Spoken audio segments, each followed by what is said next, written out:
우리 온세대 예배로 다 함께 아이들과 예배를 드릴 거거든요. 그래서 우리 학생들도 예배에 잘 집중해서 떠들지 말고, 목사님 잘 집중해서 함께 예배 드리면 좋겠습니다. 그리고 좀 예배에 좀 더 집중이 필요하신 분들은 앞쪽으로 오셔서 앉으시면 더 좋을 것 같습니다. 그럼 우리 다 함께 찬양함으로 주님께 나아가도록 하겠습니다. 다 함께 일어나셔서 함께 주님께 우리의 마음을 고백하며 나아가겠습니다.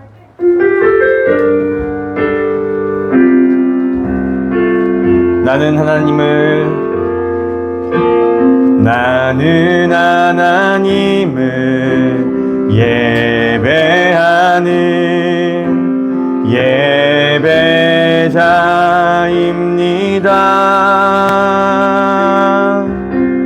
내가 서 있는 곳 어디서나 하나님을 예배합니다.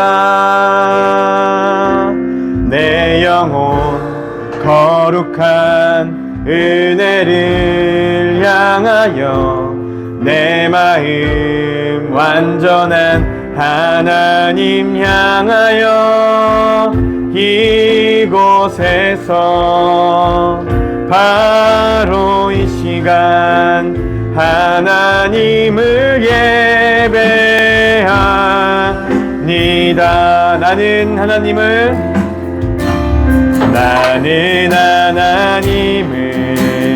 예배하는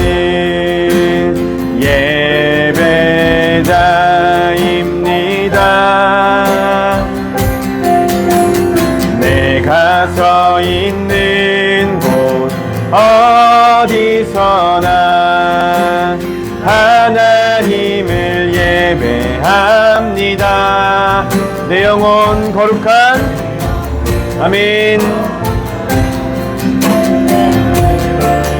내 마음 완전한 하나님 향하여 이곳에서 바로 이 시간 하나님을 예배. 다시 한번 고백합시다. 내 영혼 거룩한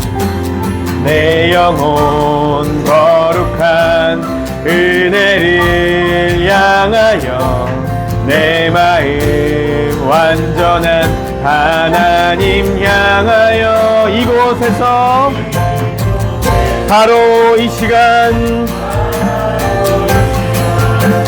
하나님을 우리 모두 예배하는 자 되어 우리 모두 예배하는 자 되어 온전히 영과 진리로 주를 예배하자. 주가 우리와 함께해 영원히 함께 하시고 마르지 않는 샘물로 우릴 채우시리라. 우리 모두 예배하는 자 되어 우리 모두 예배하는 자 되어 온전히 영과 진리로 주를 예배하자. 주가 우리와 함께해 영원히 함께 하시고 마르지 않는 샘물로 우릴 채우시리라. 아멘. 우리 사도신경으로 우리의 신앙을 고백하겠습니다. 전능하사 천지를 만드신 하나님 아버지를 내가 믿사오며 그 외아들 우리 주 예수 그리스도를 믿사오니 이는 성령으로 잉태하사 동정녀 마리아에게 나시고 본디오 빌라도에게 고난을 받으사 십자가에 못 박혀 죽으시고 장사한 지 사흘 만에 죽은 자 가운데서 다시 살아나시며 하늘에 오르사 전능하신 하나님 우편에 앉아 계시다가 저리로서 산자와 죽은 자를 심판하러 오시리라. 성령을 믿사오며 거룩한 공예와 성도가 서로 교통하는 것과 죄를 사하여 주시는 것과 몸이 다시 사는 것과 영원히 사는 것을 믿사옵나이다. 아멘. 네, 그대로 서셔서 우리 다시 한번 주님께 우리의 마음을 드리며 이 시간 주님께 거룩하고 온전한 예배를 드리기 원합니다. 나의 모습, 나의 소유, 주님 앞에 모두 드립니다. 모든 아픔, 모든 기쁨, 내 모든 눈물 받아주소서.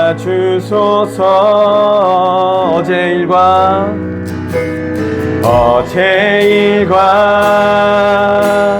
내일 일도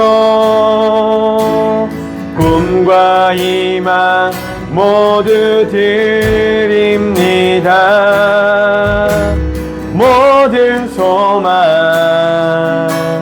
모든 계획, 내 손과 마음 받아주소서. 나의 생명을 드리니 주 영광 위하여 사용하옵소서. 내가 사는 날 동안에 주를 찬양하며 기쁨의 제물 되리. 나를 받아주소서. 나의 모습, 나의 소유, 나의 모습, 나의 소유, 주님 앞에 모두 드립니다. 모든 아픔, 모든 기쁨, 내 모든 눈물 받아주소서.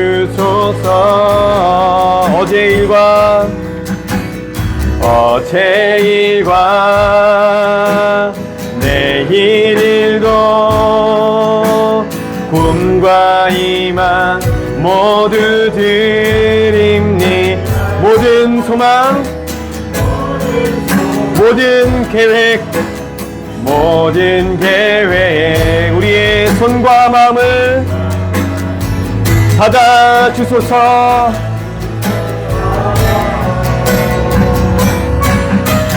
나의 생명을 드리니 주 영광 위하여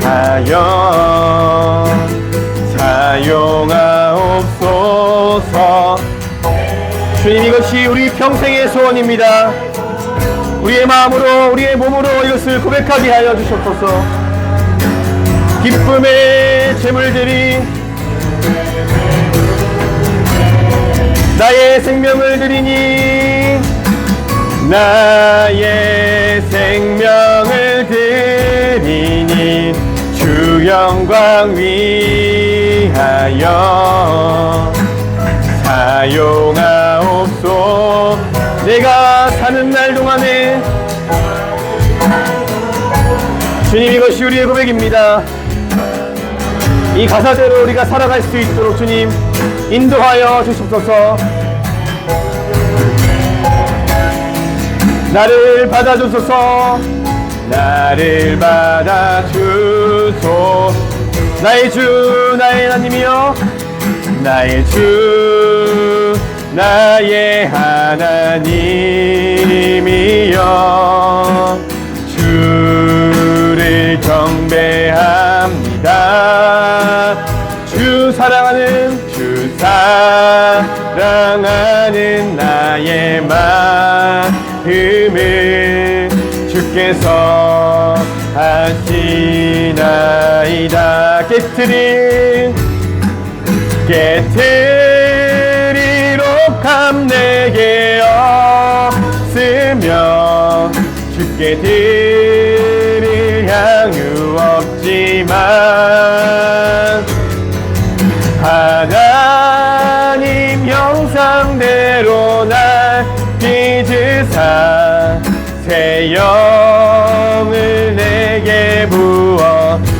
고통 속에 방황하는 고통 속에 방황하는 내 마음 주께로 갈 수 없지만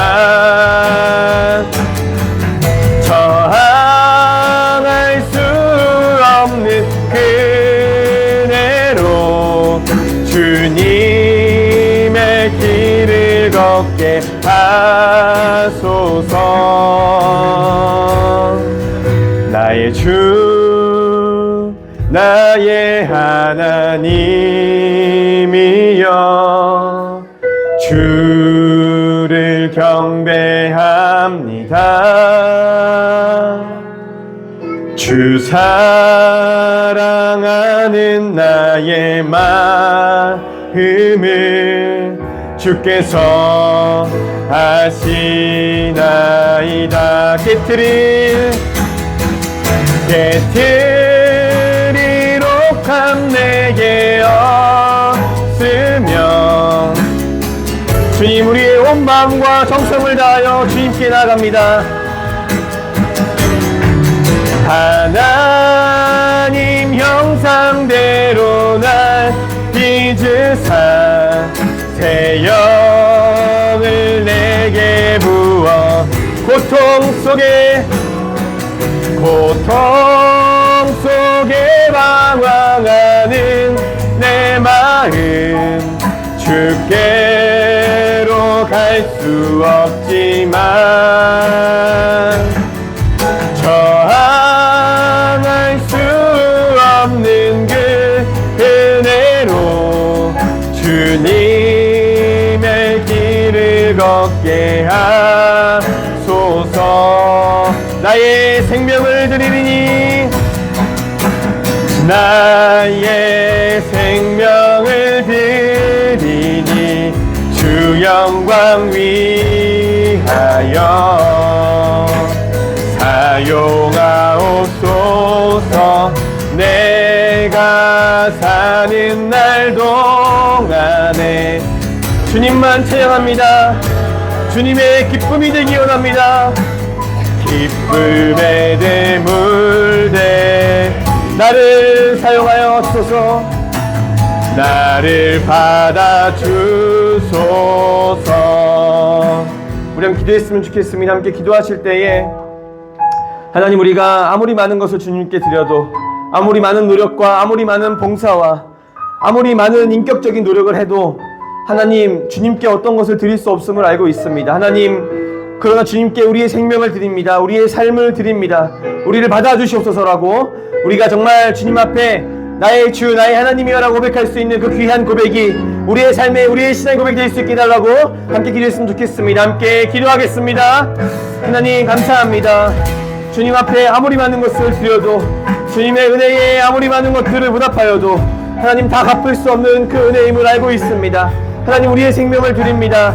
주님의 영광을 위하여 살아갈 수 있도록 주님 인도하여 주시고 우리가 살아가는 모든 우리의 삶이 나의 뜻과 나의 의지가 아니라 하나님의 뜻과 의지를 구하며 나아갈 수 있는 우리 모두가 될 수 있도록 인도하여 주시고 그저 종교인이 아니라 참된 신앙인의 모습으로 살아갈 수 있는 우리 모두가 될 수 있도록 하나님 인도하여 주시옵소서.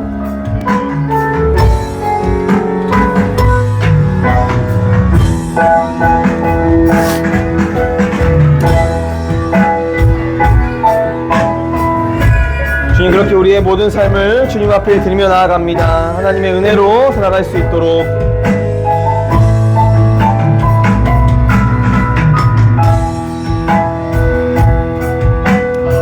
네, 우리 이 시간 함께 회개자의 기도를 낭독해 올리도록 하겠습니다. 과거의 죄와 현재의 죄를 용서하신 삼위의 하나님 감사합니다.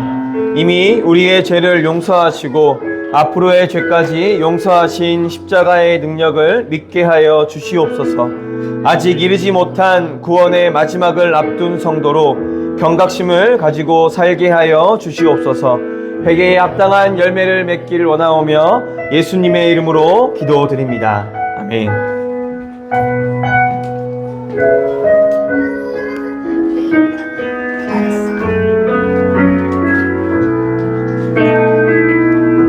네, 자리에 앉아주시기 바랍니다. 함께 귀한 예물을 위해서 기도하도록 하겠습니다. 하나님 감사합니다. 우리에게 주신 이 귀한 시간과 또 우리에게 허락하신 물질과 삶을 다 주님 앞에 드리는 마음으로 주님 귀한 예물을 드렸습니다. 하나님 우리의 마음을 받아주시고 우리의 마음의 중심을 바라봐 주시옵소서. 하나님 우리가 주님께 드리는 것을 아까워하지 않게 하시고 기꺼이 주님 앞에 드리는 우리의 모습이 될 수 있도록 인도하여 주시고 또한 이 교회가 하나님 앞에 거룩하게 이 귀한 예물을 구별하여 사용하기를 원합니다. 주님께서 주신 이 귀한 예물을 우리 교회를 통하여 많은 곳에 생명수와 같이 쏟아부을 수 있도록 인도하여 주시고 주님을 기쁘시게 하는 우리의 모두의 모습이 될 수 있도록 인도하여 주시옵소서. 사랑합니다. 이 모든 말씀 예수님의 이름으로 기도드립니다. 아멘. 네, 여러분 잘 오셨습니다. 우리 옆에 있는 분들 인사 한번 나누겠습니다. 잘 오셨습니다. 네, 잘 지내셨죠? 하면서 한번 인사 나누겠습니다. 네. 유치부 아멘 했나요? 네, 우리 옆에 있는 분들과 한 번 더 앞뒤 분들과 인사 나누겠습니다. 당신의 삶을 응원합니다. 네, 네, 당신의 삶을 응원합니다. 네, 여러분 한 주간도 살아오시느라 고생 많으셨습니다.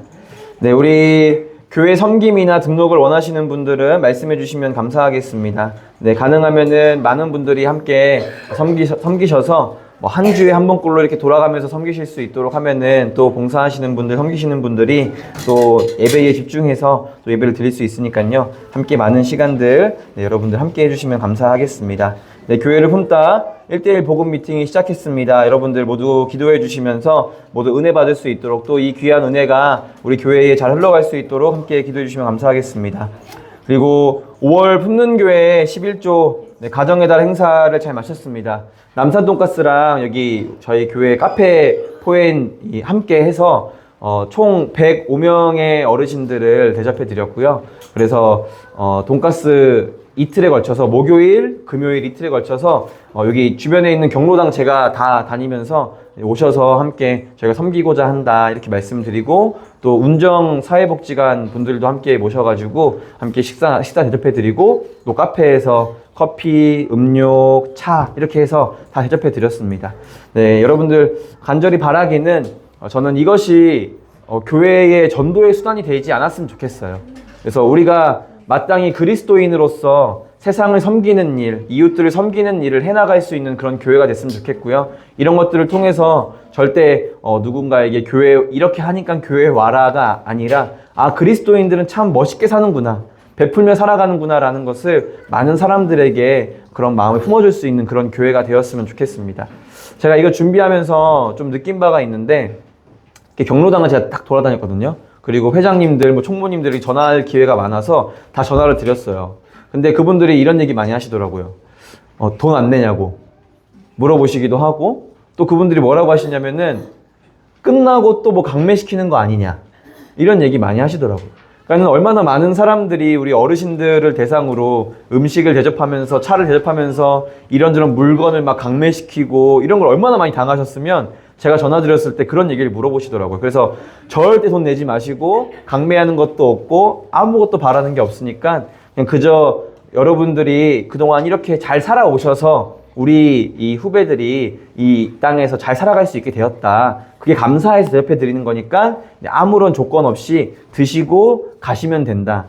저희 가게나 돈가스집 홍보하는 것도 아니니까 다시는 안 오셔도 되고 그냥 열심히 그냥 드시고 잘 누리시다 가시면 되겠다라고 말씀을 드렸습니다. 이렇게 여러분들도 함께 우리 그리스도인들의 이 선한 삶이 예수님의 이 모습들이 그저 잘 비춰질 수 있도록만 여러분들 기도해 주시면 감사하겠습니다. 그리고 4월 재정 내역 로비 게시판에 있습니다. 네, 건강한 교회가 세워질 수 있도록 함께 여러분들 관심 가져주시고 함께 기도해 주시면 감사하겠습니다. 그리고 26년도 네, 해외 리트릿 네, 제가 이름을 바꿨어요. 선교라는 이름으로 하려고 했었는데 네, 해외 리트릿으로 바꿨고 이 모임이 주님 안에서 함께 잘 이루어질 수 있도록 좋은 여행이 될 수 있도록 기도해 주시면 감사하겠습니다. 그래서 조금 품는교회가 처음 시작했는데 제 욕심으로는 진짜 선교를 잘 훈련시켜서 가고자 하는 마음이 저한테 있었거든요. 근데 교회가 처음 시작하고 이제 1년 지났는데 바로 너무 이제 선교로 제 수준에 맞게 넘겨버리면은 이제 성도님들이 좀 따라오기 버겁지 않으실까라는 생각이 들어서 함께 청년들 그리고 신청해주신 집사님 이렇게 집사님들 해가지고 함께 좋은 여행을 가려고 합니다. 그래서 어떻게 가려고 하는 어떤 컨셉이냐면 그리스도인들끼리 여행을 가보자 해서 모인 공동체예요. 그래서 이 공동체가 키르기즈스탄으로 가가지고 여행도 하고 하나님께서 만드신 이 세상을 바라보고 또 키르기즈스탄 선교사님이랑 지금 연결이 됐어요. 연결이 돼가지고 키르기즈스탄 교회에 갈 거예요. 제가 이제 스포는 미리 안 할 건데 한국 교회랑 많이 예배 방식이나 스타일이 다르대요. 그래서 그 키르기즈스탄 교회 예배를 함께 경험하고 그리고 그 교회에 있는 성도님들의 필요를 이제 선교사님이랑 지금 계속 이야기하고 있어서 필요를 또 채워드리고 또 그 모임이 끝나면은 또 여행을 하고 이런 식으로 할 거예요. 그래서 그냥 뭐 딱 각을 잡고 어디에 우리를 맞춰서 선교 훈련을 받고 선교하는 느낌이 아니라 그리스도인들이 세상 가운데 나아가서 이렇게 저렇게 연이 돼서 이렇게 함께 여행하는 그리고 함께 봉사해 드리는 그런 느낌으로 가려고 합니다. 그래서 여러분 함께 이제 이번 주 마지막 받을 거고요. 이제 다음 주 돌아오는 주 안에 티켓팅까지 마무리를 다 할 거예요. 그래서 함께 고민하고 계셨던 분들도 이야기해 주시면 감사하겠습니다. 그래서 돌아오는 금요일, 토요일 해가지고 티켓팅 이제 하려고 하고 있으니까요. 함께 기도해 주시면 감사하겠습니다. 네, 그리고 우리 추천도서 꼭 읽어주시면 감사하겠습니다. 제가 가고자 하는 목회 방향성이니까요. 여러분들 꼭 집중해서 읽어주시고요. 그리고 다음 주는 선교 예배가 있습니다. 선교 예배가 있는데 웩이라는 선교단체에서 선교사님께서 오셔가지고 교회가 선교를 왜 해야 하는가에 대해서 함께 짧게 설교해 주시고 짧게 하시는 이유는 뭐냐면은 끝나고 오후에 Q&A 하면서 여러분들이 선교에 대해서 궁금하셨던 것들 그리고 뭐 당위성에 대해서 그리고 동원하고 그런 내용들을 밥 먹고 할 거거든요. 그래서 좀 설교를 제가 짧게 해주시고 오후에 있는 일정들에 좀 더 집중했으면 좋겠다 이렇게 말씀을 드렸어요. 그래서 여러분들도 다 남으셔가지고 그동안 가지고 계셨던 선교에 대한 생각들을 여러분들이 함께 나누고 토론하고 또 이야기하는 배우는 시간이 되었으면 좋겠습니다. 그리고 31일날 야외 예배 있으니까요. 여러분 꼭 참여해 주시면 감사하겠습니다. 그리고 마지막으로 우리 오늘 다 같이 예배를 드릴 텐데 이거 유치부 영유아부 아이들 제외하고는 우리 학생부 아이들 다 같이 예배를 드릴 거거든요. 네, 우리 학생부 아이들 목사님 좀 보세요. 네, 예배 시간에 떠들면 돼요, 안 돼요? 안 돼요. 돌아다니면 돼요, 안 돼요? 네. 안 됩니다. 네. 예배 시간에는 여러분들 학교 수업 시간처럼 짧아요. 40분밖에 되지 않으니까 돌아다니지 않고 떠들지 않고 예배에 집중했으면 좋겠어요. 우리 이렇게 뭐 하룬이나 이런 애기들은 통제가 안 되거든요. 근데 이제 여러분 통제 안 되는 애들이에요? 네.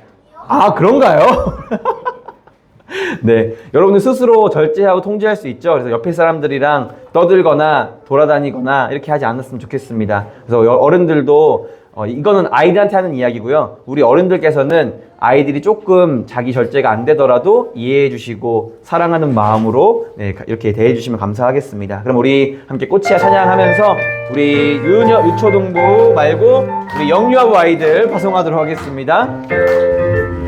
가만히 바라만 보아도 너무 예뻐 웃음이 나 세상에서 가장 소중한 너의 하얀 미소 하나님께서 너무 좋으시대 하나님께서 너무 좋으시대 나의 손을 잡고 너의 손을 잡고 우리 옆에 있는 분들도 함께 축복하시면서 너는 꽃이야 너는 꽃이야 햇살이야 그저 반짝반짝 빛나는 별이야 너는 꽃이야 매일매일 예쁜 너야 네 여러분 사랑하고 축복합니다. 네. 그럼 우리 다 함께 일어나셔서 하나님의 거룩하신 말씀을 우리 한 목소리로 봉독해 올리도록 하겠습니다. 오늘 말씀은 레위기 13장 45절과 46절 두 절 말씀입니다. 짧은 말씀이니까요. 여러분 함께 우리 한 목소리로 읽도록 하겠습니다. 레위기 13장 45, 46절 말씀입니다.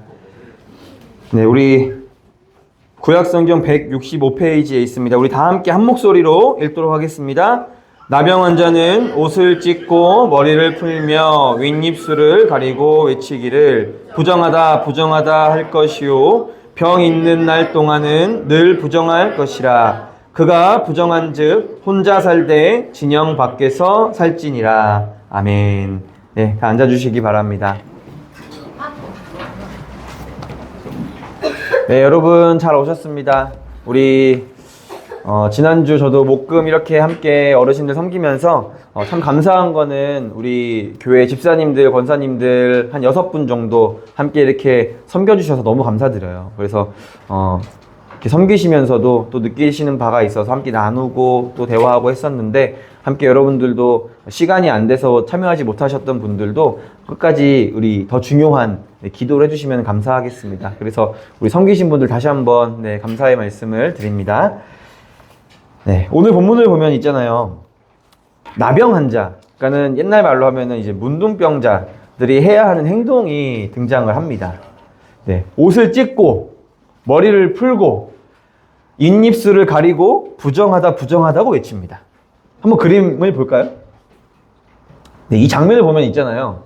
제가 무슨 생각이 드냐면 항상 이 말씀을 읽을 때마다 래퍼가 랩을 하는 것 같은 거예요. 네, 머리를 풀어 헤치고 옷을 찢고 하필 또 윗입술을 가리고 그 다음에 부정하다 부정하다 하는데, 제가 그래서 한번 GPT한테 이 그림을 한번 요청을 했어요. 뭐 래퍼스럽게 한번 만들어 보면 어떻겠냐 해서 오른쪽 보시면은 마이크를 들고 있죠. 그래서 뭔가 저는 항상 이 말씀을 읽을 때마다 되게 우스꽝스럽기도 하고 웃기기도 했었습니다. 그래서 레위기 13장 45절부터 46절까지 이렇게 우스워 보이는 이 모습들. 근데 여러분들 사실 이 모습이 어떤 모습이냐면요, 몸이 썩어 들어가는 그런 병에 걸린 사람이 하는 행동입니다. 그러니까 제가 조금 우습게 표현했지만 사실 그 다음에 있는 그림을 보면요, 이런 상태에 있는 겁니다.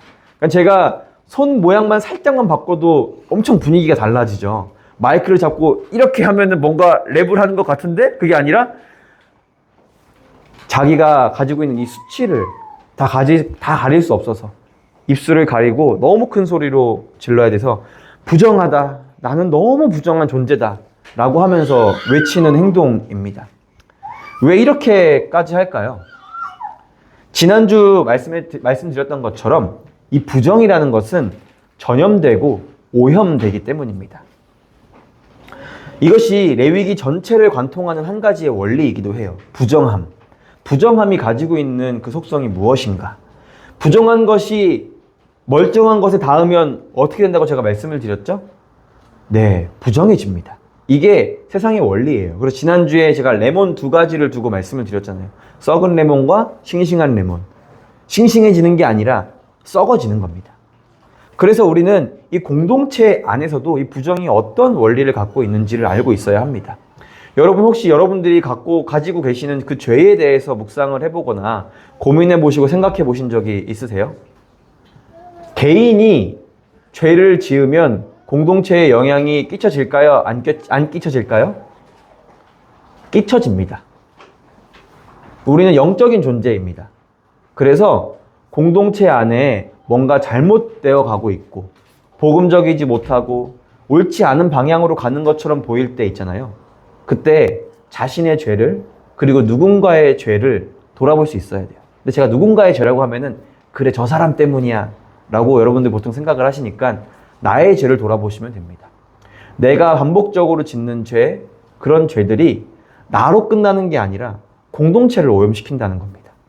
그래서 제가 종종 목사가 죄를 짓는 거에 대해서 제가 여러분들 말씀을 드리잖아요. 목사가 짓는 죄, 그러니까 그 당시 구약성경 우리 레위기에 보면은 제사장이 짓는 죄와 온 이스라엘 백성이 짓는 죄가 동일하게 여겨집니다. 그래서 이것을 우리가 교훈 삼아서 현대 시대에 적용하자면 우리가 목사나 혹은 리더들이 올바르고 정결하게 살아가야 되는 이유가 무엇이냐면, 그리고 더 나아가서 왕 같은 제사장으로 여러분들을 이 땅 가운데 부르셨잖아요. 저만 특별한 존재인가요? 교회에서? 아니죠. 우리를 왕 같은 제사장으로 부르신 여러분들 한 사람 한 사람이 죄를 짓지 않아야 되는 이유가 무엇이냐면 나의 죄가 곧 공동체에 영향을 끼칠 수 있기 때문입니다. 그래서 이거는 매우 매우 조심할 수 있어야 해요. 이 나병이라는 것 있잖아요. 그 당시에 아무리 이제 현대의 의학이 좀 발전해가지고 나병이 이제 쉽게 옮겨지는 병이 아니다. 이렇게 좀 인식을 개선하려고 이제 해서 연구들이 있었습니다. 그러니까 아무리 옮겨지지 않는다고 해도 왜 이렇게 방치시키고 한 곳으로 격리를 시킬까? 이런 생각들을 좀 해보게 됩니다. 이들은 말이죠. 가장 거룩한, 이스라엘에서 가장 거룩한 곳이 어디라고 제가 말씀을 드렸죠? 지성소입니다. 공동체 중에서 가장 거룩한 공간은 성막이었던 성막과 그 안에 있는 지성소가 가장 거룩해요. 가장 거룩한 곳을 중심으로 성막, 그리고 뜰, 그리고 이스라엘 진영, 그리고 진영 밖 이런 식으로 가운데에서부터 점점 멀어집니다. 그러니까는 우리가 이 지성소로부터 가장 멀리 떨어지게 하는 것이 지금 이 나병 환자들, 피부병에 걸린 사람들에 대해서 대처하는 방안이라는 것이죠. 이들이 공동체 밖에 나간다는 것은 첫 번째 의미로는 부정하다는 거예요. 이 사람들이 부정하다라는 것입니다. 그리고 두 번째 더 중요한 것이 있는데 그것은 무엇이냐면 부정한 걸 바라보면 반대로 뭘 생각하게 되냐면은 거룩한 걸 생각하게 됩니다. 어디가 거룩한 곳이지? 아, 진영 밖으로 부정한 자들을 격리시켰으니 우리 안에 있는 이 진영 안은 어떤 곳이다? 거룩한 곳이다라는 것을 우리가 알 수 있는 겁니다. 이 한 가지 행동을 통해서 우리는 부정한 곳과 거룩한 곳 두 가지를 다 알 수 있는 거예요. 그래서 저는 이 말씀 보면서 참 성경을 보면 참 신기한 경우들이 많아요.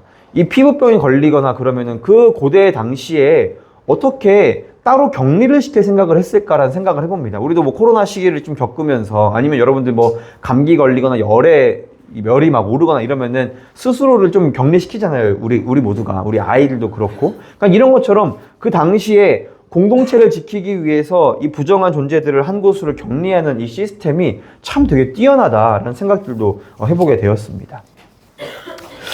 죄의 본질이 무엇이냐면요. 제가 지금 이렇게 앞에 설명드렸던 내용들이 죄의 본질이에요. 죄는 개인의 문제로 절대 끝나지 않습니다. 제가 이거 계속 반복해서 말씀드릴 거예요. 너무너무 중요하기 때문이에요. 죄는 개인의 문제로 끝나지 않고 공동체를 위협합니다. 그리고 개인의 하나님과의 관계, 공동체와 하나님과의 관계를 위협합니다. 그래서 우리가 항상 정결하고 거룩하게 세워져 있기 위해 노력해야 되는 이유들이 여기 있는 겁니다. 우리의 죄악들은 공동체를 위협합니다. 교회를 위협하기 때문입니다. 자, 그렇다면 현재 우리 교회들은 이 죄와 율법에 대해서 어떻게 생각하고 어떻게 인식해야 할까요? 종종 교인들은 그리고 세상 사람들은 죄인 만들기를 싫어합니다. 내가 왜 죄인이야? 그리고 우리가 날마다 죄인이라고 스스로를 고백하면서도 정작 나의 죄와 마주했을 때 정말 견디기 힘들어 하죠. 그래서 어떻게 행동을 하냐면 죄의 기준을 낮춰버립니다. 누구나 실수할 수 있는 거지. 완벽한 사람이 어딨어. 우리가 행위로 구원받는 게 아니잖아? 이런 내용들을 막 생각하면서 죄의 기준을 낮춰버립니다. 그런데 하나님께서 어떻게 하셨을까요? 하나님께서 하나님의 나라를 살아가는 사람들에게, 하나님의 백성들에게 어떻게 하셨냐면요. 성경의 기준을 하향 평준화시키지 않으셨어요. 아, 너네가 이거 좀 지키기 어렵구나. 그럼 조금 수준을 낮추자. 이렇게 하지 않으셨다고요. 기준은 그대로 두셨답니다. 상향 평준화시키셔서 그 기준을 그대로 유지하게 하셨습니다. 네, 이 기준은 말이죠. 절대로 구원의 기준은 아니에요. 여러분들이 이거 못 지킨다고 구원받지 않는 것은 아닙니다. 하지만 오히려 구원받은 사람은 반드시 이 하나님의 율법을 지키기 위해서 노력합니다. 이건 분명한 거예요. 그래서 여러분들도 마음 가운데에 죄의 기준을 낮추려고 하시면 안 돼요. 동성애나 다른 많은 죄악들 다 동일한 죄입니다. 기준을 낮춰서 그건 죄가 아니야 라고 말해서는 안 된다는 것이죠. 이후에도 제가 이 죄에 대해서 우리가 어떻게 행동을 해야 되는가라고 말씀을 드리겠지만 죄라는 것에 대해서 그리고 율법이라는 것에 대해서 그 기준은 그대로 성경적으로 유지할 수 있어야 합니다. 그리고 나서 그 죄에 대해서 우리가 어떻게 접근해야 되는가, 이것은 다른 문제예요. 제가 이번 주에 곧 있으면은 석가탄신일이잖아요. 그래서 그런지 모르겠는데 제 이 인스타 알고리즘에 법정 스님의 이 피드가 올라왔더라고요. 그래서 처음에는 넘기려고 하다가 그냥 관심이 생겨가지고 제가 한번 유심히 봤어요. 근데 그분이 엄청 통찰력 있는 말씀을 하시더라고요. 제가 한번 읽어드릴게요. 절이 생기기 전에 먼저 수행이 있었습니다. 절이 생기고 나서 수행이 있지 않았습니다. 절이나 교회를 습관적으로 다니지 마십시오. 습관적으로 다니는 사람들은 재정을 보탤지는 모르겠지만 신앙생활의 알맹이는 소홀합니다. 내가 왜 절에 가는가? 내가 왜 교회에 가는가? 어떤 의지를 가지고 가야 합니다. 그래야 자기의 삶이 개선됩니다. 라고 법정 스님이 이야기를 하시더라고요.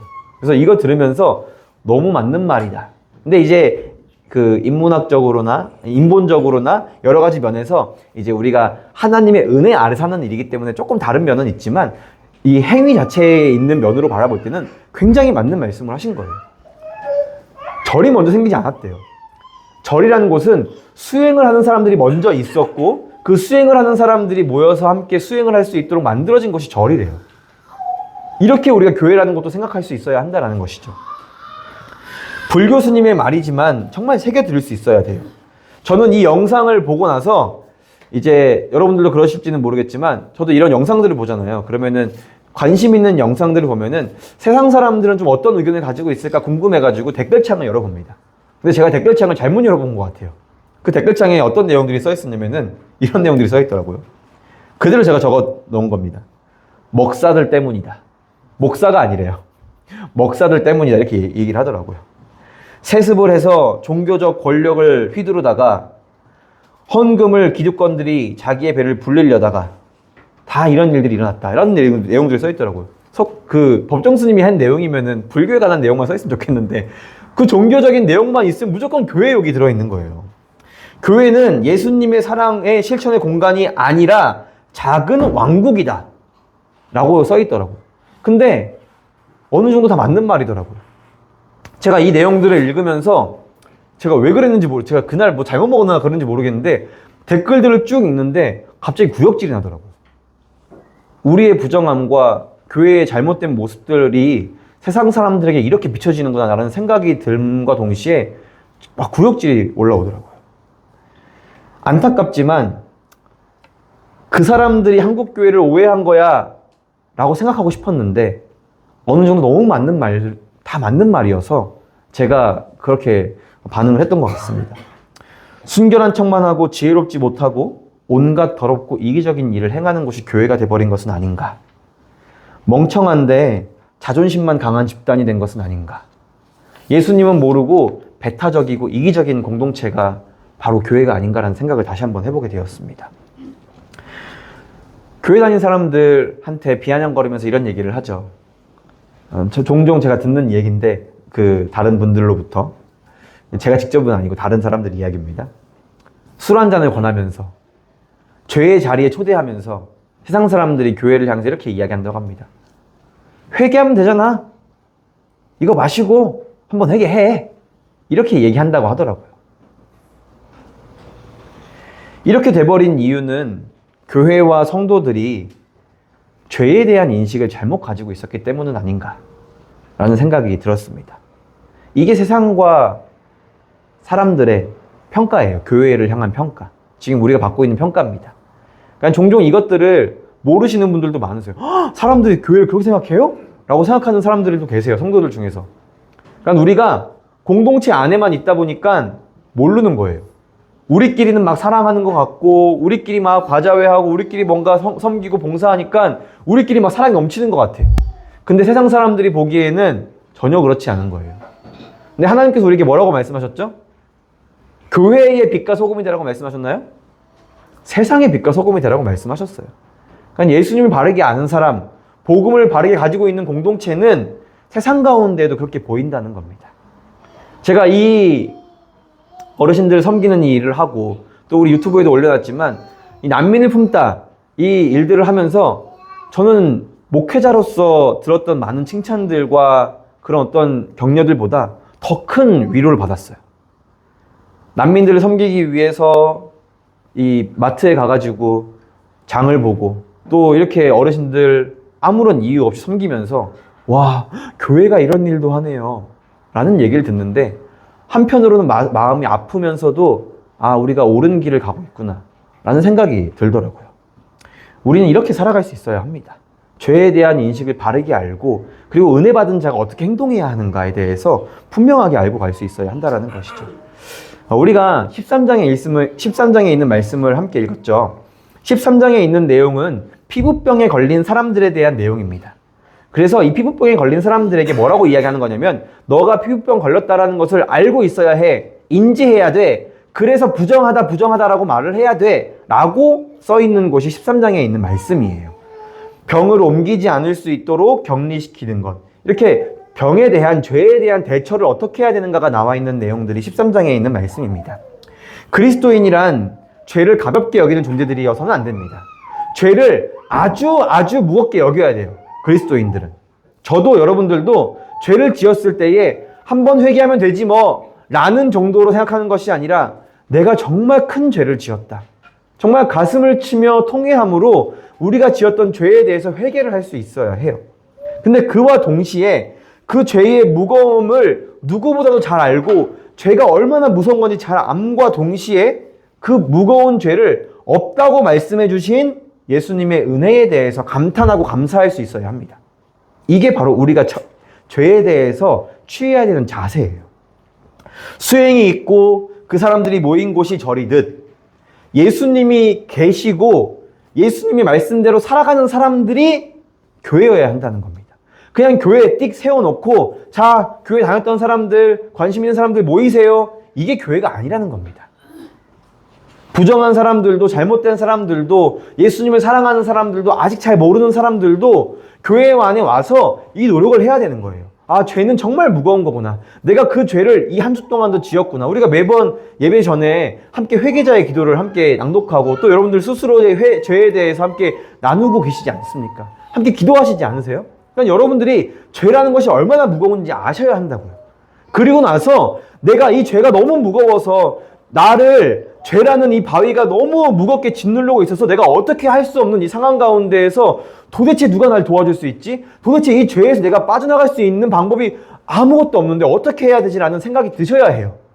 그랬을 때에 아, 예수님밖에 없구나. 이걸 알아야 되는 겁니다. 내가 죄에 대해서 도무지 어떻게도 할 수 없는 이 상황 가운데에서 이걸 구원해 주실 수 있는 분이 누구신가? 바로 예수님이시구나. 이거를 아는 것이 교회여야 한다는 것입니다.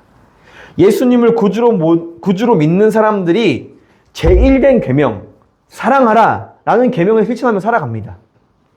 교회에 사랑이 없으면, 복음이 없으면, 예수님이 없으면 우리가 그 교회를 어떻게 평가해야 될까요? 아직 조금 부족한 교회? 복음이 조금 모자란 교회? 아니요. 교회가 아니에요. 예수님께서는 단 한 번도 우리에게 애매한 것에 대해서 말씀하지 않으셨습니다. 옳고 그름에 대해서 분명하게 진리와 진리가 아닌 것에 대해서 말씀을 하셨지 애매한 진리를 우리한테 말씀하지 않으셨다고요. 여러분들 살아가시면서 집단 생활을 하거나 어떤 프로젝트를 함께 행사를 함께 하시면서 가장 힘든 게 무엇인가요? 애매하게 해주는 거예요. 되게 힘들지 않으세요? 리더가 애매하게 말해주는 것.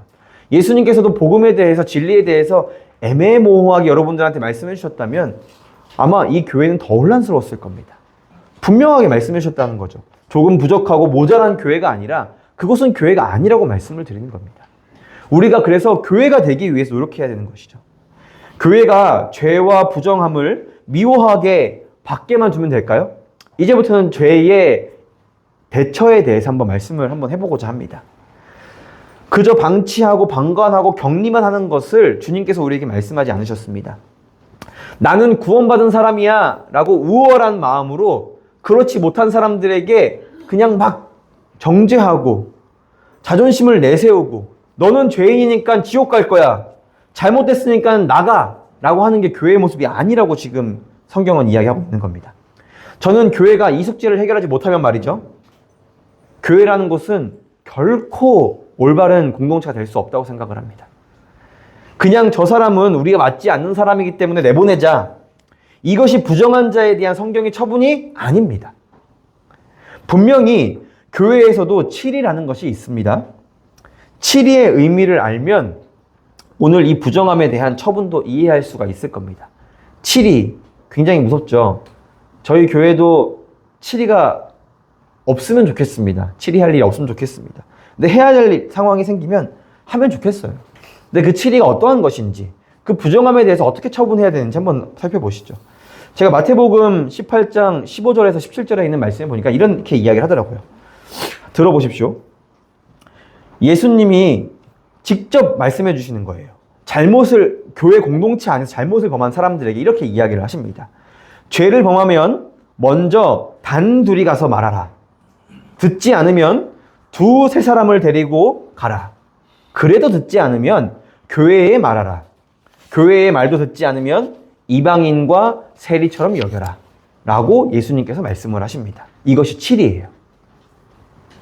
레위기 13장에 있는 말씀을 보면 이 격리와 7이, 이 두 가지가 구조가 같아요. 그런데 우리는 7일을 보면서, 격리를 보면서 되게 두려워해요. 너무 가혹한 거 아니야? 너무 사랑이 없는 거 아니야? 교회가 왜 그렇게 해? 근데 여러분, 7이란, 격리란 가혹한 게 아닙니다. 사랑 없는 7이는 가혹할 수 있지만 올바른 7이는 사랑 안에서 이루어지는 것이기 때문에 아주 건강한 겁니다. 먼저는 이 7일을 통해서, 격리를 통해서 건강한 공동체를 지킬 수가 있습니다. 그리고 두 번째는 좀 이상하게 느낄지 모르겠지만 개인을 지킬 수 있습니다. 죄를 지은 개인을 지킬 수 있는 게 격리이고 7이에요. 격리된 피부병 환자는 공동체 밖에 있습니다. 그러나 공동체 밖에만 두지 않아요. 그게 7위의 목적, 격리의 목적이 아니에요. 언제든지 돌아올 수 있도록 마음의 문을 열어놓고 언제든지 그 사람이 죄를 뉘우치고 함께 공동체에서 함께 할 수 있도록 열어놓는 것이 바로 7위의 본 의미입니다. 7위도 영원한 추방이 아닙니다. 회복을 위한 과정이라고 생각하셔야 돼요, 여러분들이. 영원한 추방이 아닌 회복의 과정. 언제든지 공동체로 돌아올 수 있도록 말이죠. 교회의 7위와 나병 환자를 진영 밖에 두는 것, 이것은 그래서 같은 의미예요. 이것은 절대로 고려장 같은 게 아니에요. 버려두는 게 아니라는 말이죠. 언제든지 공동체 안으로 들어올 수 있도록 마음의 문을 열어놓고 종종 가서 살펴보고 권면하는 겁니다. 회복되어서 공동체 안으로 돌아오도록 기다리는 일이 7위입니다. 레위기 14장에 있는 말씀을 보면요. 이 피부병이 나은 사람이 어떻게 정결 예식을 드리고 공동체 안으로 돌아올 수 있는지에 대해서 이야기를 합니다. 그래서 13장과 14장을 같이 봐야 되는 거예요. 14장의 정결 의식을 보면 이렇게 나와 있습니다. 먼저는 새 2마리를 가지고 와요.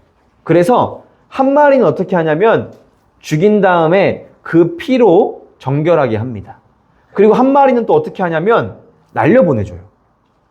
이게 무슨 의미를 가지고 있냐면 새를 죽여서 죄가 가지고 있는 이 피부병이라는 것이지만 죄가 가지고 있는 무거움이 얼마나 큰 것인지에 대해서 알려주는 겁니다. 죽음으로밖에 이것을 해결할 수 없다라고 알려주는 겁니다. 그와 동시에 한 마리는 살려 보내주면서 언제든지 공동체로 회복해서 돌아올 수 있는 의미를 가지고 있어요. 저는 이 레위기를 보면서 참 많이 은혜가 돼요. 이것을 되게 어렵고 번거로운 과정처럼 여러분들이 레위기를 보면서 느끼실지도 모르겠지만 레위기를 보면요. 분명하게 이거를 이미지와 시각화해가지고 우리한테 보여주는 거예요. 죄가 얼마나 무거운 건지, 하나님께 드리는 예배는 이렇게 복잡하고 어려운 구조인데, 예수님께서 우리를 위해 단번에 죽으심으로 이 모든 불편한 과정들을 다 한 번에 이루시고 성취하신 거구나라는 것을 알 수 있기 때문에 이 레위기에 있는 말씀이 진짜 큰 은혜들이 됩니다. 그래서 우리는 이 말씀들을 보면서 왜 이렇게 복잡할까? 그럼 왜 복잡한 이유가 무엇일까라는 생각을 하면서 죄가 그만큼 무거운 일이구나 라는 것을 아셔야 하고, 그리고 이 새를 한 마리 날려보내면서 하나님께서는 이 죄에서 회복되어서 이 병이 되고 이 치료를 받았던 사람이 언제든지 하나님 앞에 공동체 앞에 나아오기를 원하시는구나 라고 우리가 생각할 수 있다는 것입니다. 교회가 그렇게 마음 편한 곳만은 아닙니다, 여러분. 교회는 되게 불편하고 번거롭고 어려운 곳이에요.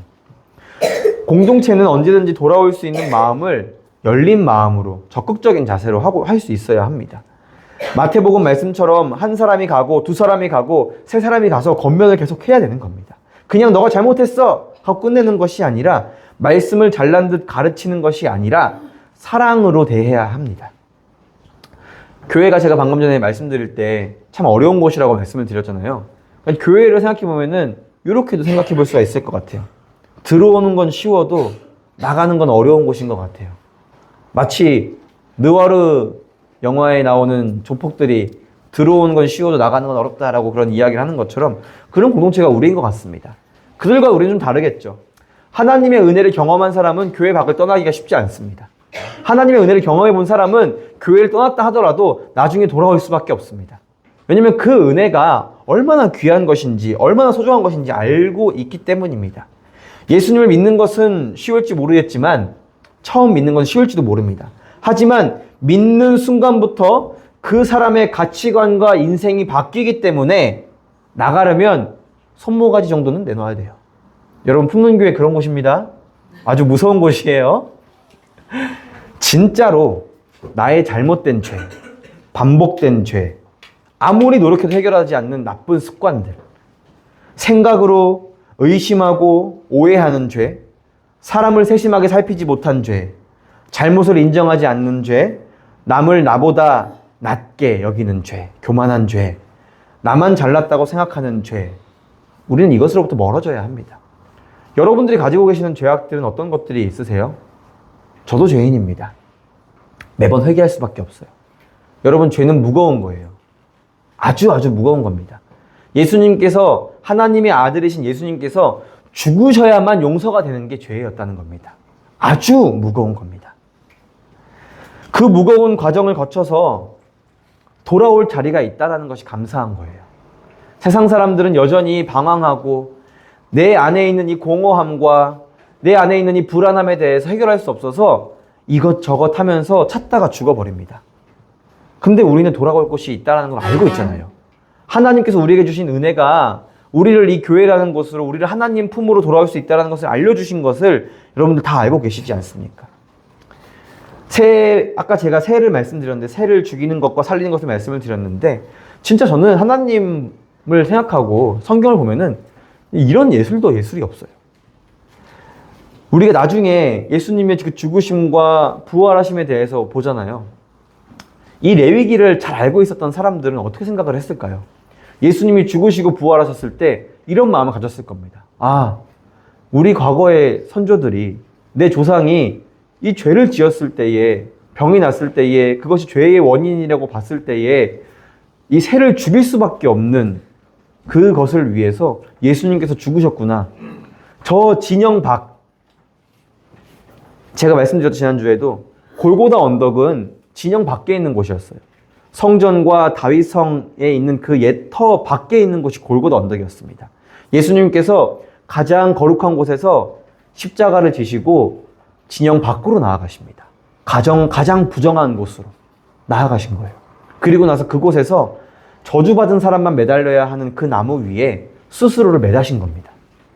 그리고 먼저 진영 밖으로 나가신 일을 통해서 자신이 저주받은 자만이 달리는 그 십자가에 매달려 죽으심으로 그 결과로 인해서 어떻게 되었습니까? 부정한 우리가, 죄로 인해서 누군가를 오염시킬 수밖에 없는 우리가 정결하게 되었다고요. 거룩하게 되었다고. 하나님 나라의 백성이 되었다고. 지금 이것을 이야기하고 있는 겁니다. 그래서 우리가 이 구약에 있는 말씀들을 보면서 저 하늘 위로 날려보낸 이 새를 보면서, 아, 우리도 예수님께서 부활하신 것처럼 나도 저렇게 부활하겠구나 라는 생각을 할 수가 있는 겁니다. 죄는 우리 공동체를 밖으로 내뭅니다. 우리 스스로를 말이죠. 그리고 하나님과 우리와의 관계를 끊어버립니다. 그런데 복음이 우리와 함께 합니다. 이게 중요한 거예요. 구약시대의 사람들과 우리가 다른 것이 하나가 있는 것이 바로 이것입니다. 예수님께서 우리와 함께 계신다는 것. 거룩한 성전에서 십자가를 지고 한 걸음 한 걸음 멀어지셨어요. 근데 그 예수님께서 한 걸음 한 걸음 멀어지실 때마다 우리는 주님과 한 걸음 한 걸음 가까워진 겁니다. 죽음이 가득한 해골산에서 생명을 꽃피워내신 것. 그게 바로 예수님께서 하신 일입니다. 그 예수님 때문에 우리는 다시 거룩함 안으로 들어올 수 있었습니다. 여러분, 이런 의미를 가지고 다시 한번 치리와 진영 밖에 격리시키는 것을 다시 한번 생각해 보세요. 치리나 격리는 끝이 아니고 영원한 추방이 아닙니다. 돌아올 자들에게 죄의 무거움과 하나님의 은혜를 알려주기 위한 것입니다. 나병이 누군가의 잘못으로 일어난 일이 아니에요. 천재지변과 같이 일어난 일이겠죠.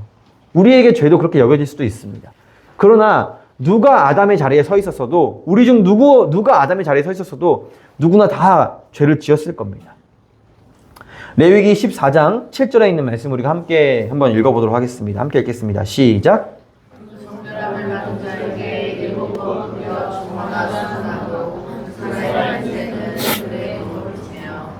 아멘. 너무 멋지지 않으세요? 저는 이번 말씀 준비하면서 하나님께서 우리에게 하신 말씀, 우리에게 하신 일들이 너무너무 감격스럽더라고요. 제가 처음에 이 부정함을 겪은 사람이 어떻게 했다고 말씀드렸죠? 머리를 풀고 옷을 찢고 윗입술을 가리고 나는 부정한 존재다. 나는 부정한 존재다라고 소리쳤는데 지금 24장 7절에 있는 말씀에서 7번 뿌리고 뭐라고 선언합니까? 난 정한 존재다.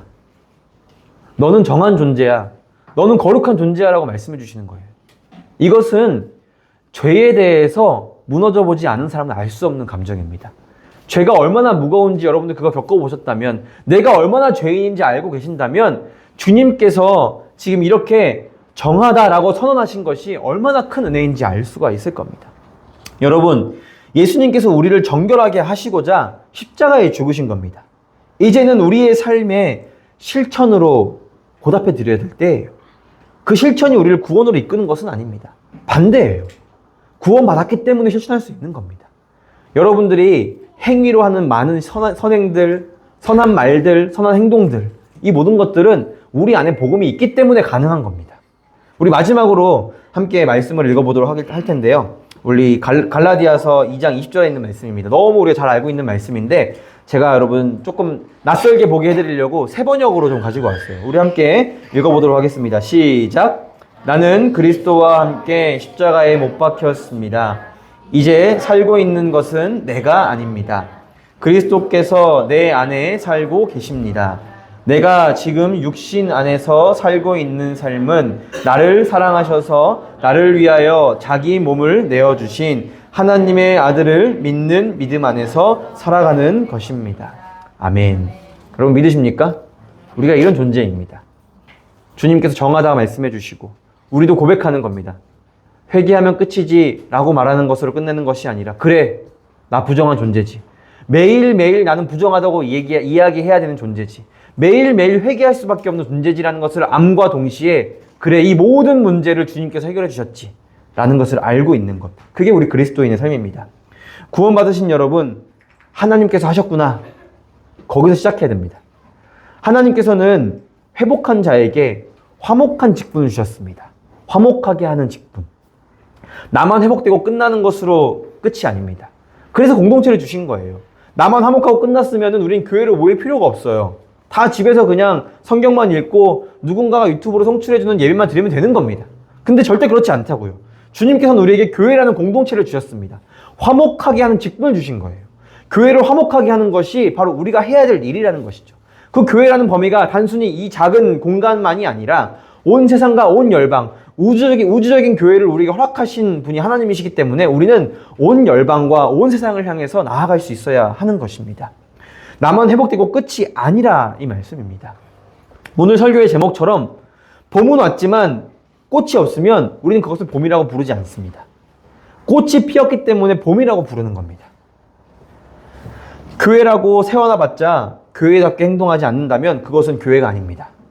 예수님이 계셔야 교회입니다. 예수님의 삶을 본받아 살아가는 사람들이 있어야 그것이 교회인 겁니다. 우리는 품는 교회, 예수님 없는 모임이 되지 않았으면 좋겠습니다. 기업화가 되고 예수님이 없이 빈수레가 되는 것이 교회가 아닙니다. 권위와 질서를 유지하기 위해서 에너지를 쏟는 것이 교회가 아닙니다. 예수님으로 가득 채워져서 오히려 그 수레가 예수님과 복음으로 가득 채워져서 내 한 걸음 한 걸음이 그 수레를 끄는 게 너무 무거울지라도 기쁨과 의미 있는 삶을 살아갈 수 있게 하는 것이 바로 우리 교회가 해야 될 일들이라고요. 그냥 나 혼자서 가볍게 자유롭게 살아가는 것이 교회가 아니라 이 말씀입니다. 그 수레 안에 복음과 은혜와 사랑과 우리가 해야 될 많은 사명들을 다 담아서 무겁게 한 걸음 한 걸음 걸어가는 것이, 그 의미 있는 걸음을 걸어가는 것이 교회라는 곳입니다. 사랑하는 여러분, 주님께서는 우리에게 이런 마음을 주십니다. 바른 교회는 죄를 미워할 용기를 주십니다. 바른 교회는 동시에 죄인을 사랑할 능력을 주세요. 저 사람 죄인이니까 배제시켜로 끝나는 것이 아니라 저 사람 죄인이기 때문에 사랑할 수 있는 용기를 주시는 것, 사랑할 수 있는 능력을 주시는 것이 바로 예수님께서 우리에게 하신 일입니다.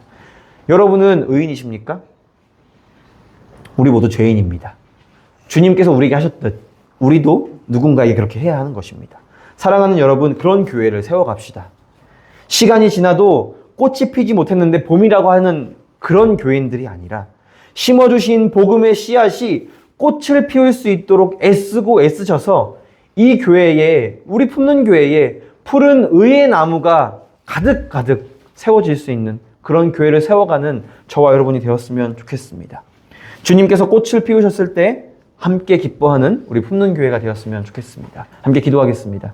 사랑하는 주님, 감사합니다. 우리에게 주신 이 귀한 시간들을 통하여서 교회란 어떤 곳인가, 죄란 무엇인가에 대해서 함께 우리가 나누어 보았습니다.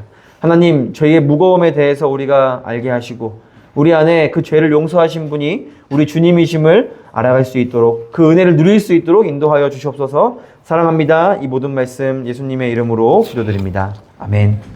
네, 여러분 다 함께 일어나셔서 함께 찬양하면서 함께 결단하는 시간 갖도록 하겠습니다.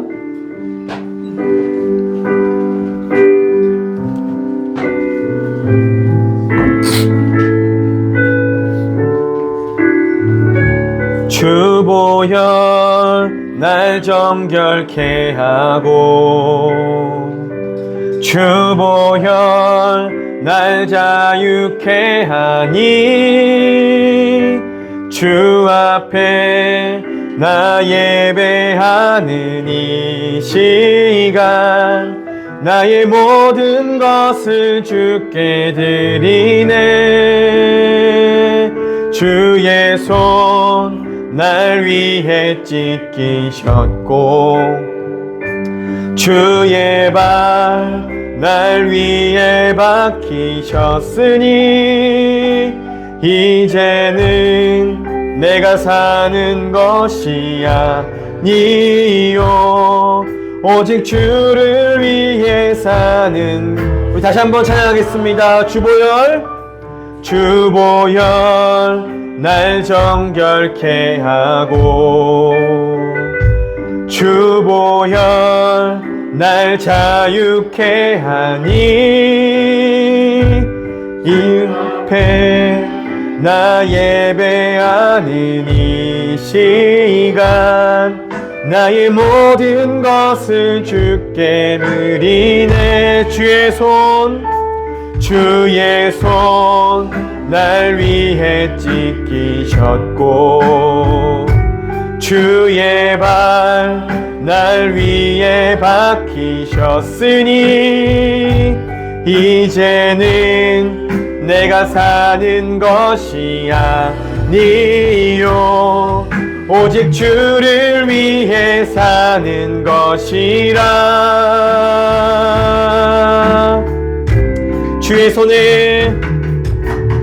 주의 손에 나의 손을 포개고 또 주의 발에 나의 발을 포개어 나 주와 함께 죽고 또 주와 함께 살리라. 영원토록 주 위에 살리라. 주의 손에 나의 손을 포개고 또 주의 발에 나의 발을 포개어 나 주와 함께 죽고 또 주와 함께 살리라. 영원토록. 우리 마지막으로 한 번 더 고백합시다. 주의 주의 손에 나의 손을 포개고 또 주의 발에 나의 발을 포개어 나 주와 함께 죽고 또 주와 함께 살리라 영원토록 주 위에 살리라 주 위에 살리라. 여러분 이제 함께 기도했으면 좋겠습니다. 함께 결단하며 기도하실 때에 하나님 우리 본문의 말씀처럼 제가 부정한 자입니다. 제가 부정하다 소리쳐야 하는 자입니다. 하나님 그렇게 한 주간을 살아왔고 주님이 없는 삶을 살아왔습니다. 주님께서 여전히 우리의 마음 가운데에 성령께서 우리 마음 가운데에 날마다 말씀하시지만 또 죄를 짓고 또 부정하게 살아갔습니다. 하나님 그러나 이 말씀 가운데에 이 찬양 가운데에 주님께서 우리를 위해 죽으셨다는 것을 우리가 알게 되었습니다. 하나님 우리 마음 가운데에 복음을 심어주시고 하나님의 말씀을 심어주시고 이 시간 주님의 은혜를 주셔서 감당할 수 없는 그 은혜로 우리가 세상을 살아갈 수 있게 해달라고 함께 기도했으면 좋겠습니다. 함께 기도하며 나가겠습니다. 하나님 아버지 감사합니다. 주님께서 우리에게 주신 이 귀한 시간들을 통하여서 하나님 앞에 나아갑니다. 하나님 정결한 마음으로 주님 앞에 나아가고자 합니다. 우리 귀한 성도님들 하나님 앞에 나아왔습니다. 자신의 죄의 그 무거움에 대해서 인지하고 있지만 하나님 자신의 죄를 어떻게 해결해야 되는가 누가 해결해야 되는가 라는 그 질문에 대해서 오직 예수님밖에 계시지 않구나 하나님만이 이 문제를 해결할 수 있는 분이구나라는 그런 고백을 가지고 주님 앞에 나아갑니다. 하나님 우리 성도들의 삶 가운데에 마음 가운데에 주님의 감당하실 수 없는 그 은혜를 부어주시고 하나님께서 주시는 그 은혜를 통하여서 세상 가운데의 말씀으로 살아갈 수 있는 우리 모두가 될 수만 있게 하나님 인도하여 주시옵소서. 하나님 우리가 말씀을 고백했던 것처럼 주님과 함께 우리가 못 박혔으니 이제는 내가 사는 것이 아니요 오직 그리스도를 위해 살아가는 삶을 우리가 살아갈 수 있도록 주님 인도하여 주시기 원합니다. 하나님 우리 성도들의 삶 가운데에 예수님의 삶을 살아갈 수 있게 인도하여 주시고 그저 치리와 격리 가운데에 놓여져 하나님께서 왜 이렇게 강박하신 분인가 하고 그렇게 불만과 불평하는 자들이 아니라 주님께서 나를 기다리고 계시는구나 하나님께서 우리를 정말 저 문 밖에 있어서 언제나 그 문을 열고 나와 주님과 함께 동행하는 삶을 살아가고자 원하시는구나 라는 것을 우리가 알 수 있도록 주님 인도하여 주시옵소서.